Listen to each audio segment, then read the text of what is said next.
Le Maroc est un cas à part. C'est l'une des monarchies les plus vieilles du monde, plus ancienne que la britannique. Le roi régnant n'est pas issu d'un coup d'État. Les Marocains disent qu'on est mieux chez eux que dans les autres pays arabes.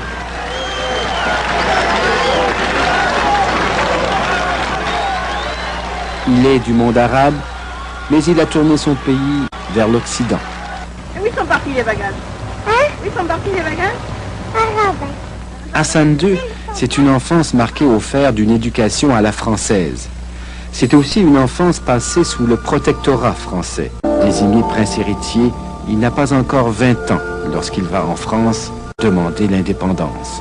C'est considéré qu'à la base de tout système diplomatique qui pourra unir le Maroc et la France, il doit préexister comme une condition sine qua non une interdépendance de cœur. C'est celle-là qui conditionnera toutes les autres. En 1956, le Maroc obtient son indépendance. Le peuple voue une affection sincère au roi Mohamed V. Le prince Moulay Hassan sera le complice et l'homme de confiance du roi. En 1961, Mohamed V meurt. Désemparé, il dira plus tard qu'il a dû à la fois enterrer un père et un prince héritier qui ne pensait jamais accéder au trône. C'est un père que j'adorais parce que nous étions devenus, avec tout le respect que l'on doit à son père et à son roi, nous étions devenus comme de très grands amis. Et au fur et à mesure que l'âge, que le temps passait, la différence d'âge qui était de 20 ans diminuait naturellement. Et c'était pour moi un cataclysme. Il a fallu que je puise dans l'amour de mon pays, amour qu'il a su m'inculquer toutes les forces pour essayer de lui succéder. Dès son accès au trône, Hassan II commence à surprendre. Contrairement aux autres pays du tiers-monde, il instaure le multipartisme. Eux misent sur l'industrialisation rapide, lui donne la priorité au développement de l'agriculture. Eux optent pour l'économie planifiée, lui pour l'économie de marché. Et puis, alors que le tiers-monde penche vers Moscou, lui tourne le Maroc vers l'Occident, tout en restant un membre actif de la Ligue arabe. Rappelons-nous l'époque. Pourquoi avez-vous fait des choix complètement à l'opposé des courants de l'époque? D'abord parce que j'estime qu'il y a dans ces choix un minimum de culture. J'ai eu la grande chance d'avoir une double culture aussi solide d'un côté que d'un autre. Et grâce à Dieu, c'est cette double culture aussi solide, bipolaire, mais aussi solide, dans les deux pôles, qui m'a mis à l'abri. Parce que ceux qui ont choisi n'étaient pas des incultes, je ne dis pas. Non mais, c'est un des éléments.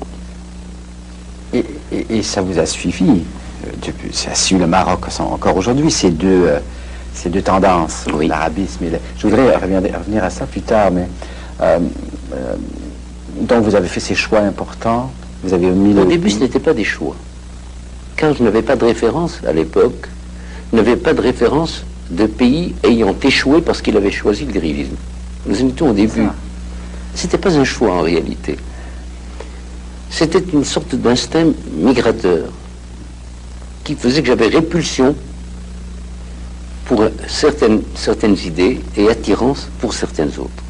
Le 10 juillet 1971, grandiose réception pour son anniversaire. Au moment où cette photo est prise, plus d'un millier de cadets de l'armée fait route vers le palais.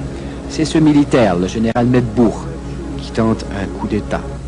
Hassan II survit miraculeusement à cette tuerie qui se termine dans la confusion. Les funérailles des victimes du coup raté en préparent d'autres.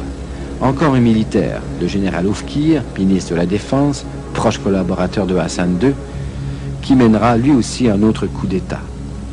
Un an plus tard, la chasse marocaine, sous les ordres d'Oufkir, tentera d'abattre en vol l'avion du roi qui est de retour d'un voyage en France. Ici aussi, il survit par miracle.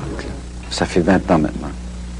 Est-ce que vous éprouvez encore beaucoup d'amertume envers la trahison de certains de vos conseillers?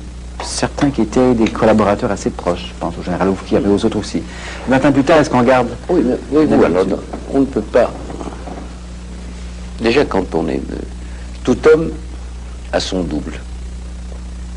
Nous sommes tous des schizophrènes ou des gens ayant l'ubiquité, mais grâce à Dieu, qu'est-ce que l'équilibre? C'est le fait que nos passions contradictoires n'arrivent pas à l'exacerbation. Nous sommes tous contradictoires les uns avec les autres. Autrement, on s'ennuierait au fond de nous-mêmes. Oui. Alors, il y a l'homme qui a souffert de l'ingratitude, mais il y a le roi du Maroc qui s'est dit, bon, nous avons essuyé 2 cyclones effroyables, 2 tornades, l'une après l'autre en moins d'1 an. Beaucoup de choses étaient un peu par terre, mais tout était propre. La pluie lave. Tous les mauvais arbres ont été enlevés. C'est comme si Dieu voulait faire la toilette de ce pays. Comme si Dieu voulait que nous repartions sur un nouveau pied, avec une nouvelle analyse, avec une nouvelle prospective et une nouvelle introspective. Introspective, vous êtes-vous dit, qu'est-ce que j'ai fait de mal ou qu'est-ce que je devrais faire? Qui ne le ferait pas. Oui. Qui ne le ferait pas. Vous avez changé beaucoup de choses. Vous savez, je n'ai pas décidé de changer beaucoup de choses. Je me suis dit que dans mon cheminement, j'ai laissé mon instinct me faire changer un certain nombre de choses. Mais je n'ai pas prétendu changer la nature humaine, car il y a eu des ingrats, il y a des ingrats, et il y aura toujours des ingrats. J'estime que les meilleures démocraties sont celles qui se mettent à l'abri, tout en étant dans le multipartisme, qui se mettent à l'abri d'un pluralisme échevelé. Un bon bipartisme. Avec ses nuances, d'un côté comme d'un autre, qui amène l'alternance d'elle-même. Oui, ben, comme Canada aux États-Unis. Canada comme les États-Unis, comme l'Angleterre. Au Canada, dernièrement, là, il y a une émergence de petits partis régionaux. Enfin, je souhaite que vous... Je ne veux pas m'immiscer dans vos affaires, mais ça faciliterait tellement les choses pour les Canadiens que de revenir à une bonne bipolarisation. Comme ça, on ne se perd pas dans les rues. Je suis païen, Dieu me pardonne, que lorsqu'il s'agit de mon pays, et je suis païen aussi lorsqu'il s'agit de mes compatriotes et de mes concitoyens. Je les aime trop pour leur en vouloir.